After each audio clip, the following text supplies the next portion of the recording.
ভয় নাই সুমন কাজী ভাই, ভয় নাই। বহেন বহেন, বাতাস ভালো তো, ঠান্ডা বাতাস। বহেন ভাই, বহেন বহেন। এই ফ্যানটা আমার নিজের হাতে কারিশমা দিয়ে বানাইছি। এই ফ্যানটায় ঠান্ডা বাতাস হয়, এসির আউটডোরের ফ্যান। সমস্যা নাই, এটা চেক করা।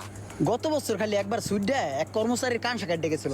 তারপরে আমি সুপার গুলো দিয়ে লাগাইছি, এরপরে তার ছড়ে নাই। সমস্যা নাই, বসেন বসেন। আরে সুমন কাজী ভাই, চা আনি না?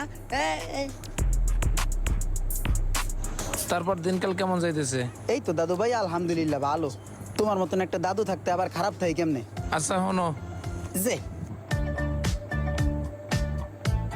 এখানে 45,000 টাকা আছে, এটা রাখো। আর মালামালগুলো সঠিক সময় পাঠাই দিও। যে দাদু ভাই, মালামাল আমি সুন্দরভাবে সঠিক সময় পাঠাই দেবো। এ দাদু ভাই, একটা কথা কি, আপনার লিগে আমার ব্যবসাটা ঠিক আছে। আপনি আমার বড় ভাইয়ের মতন কাজ করেন সব সময়। আরে পাগল, শোনো, আমি এখন উড়ি। আরে বহেন, চা না না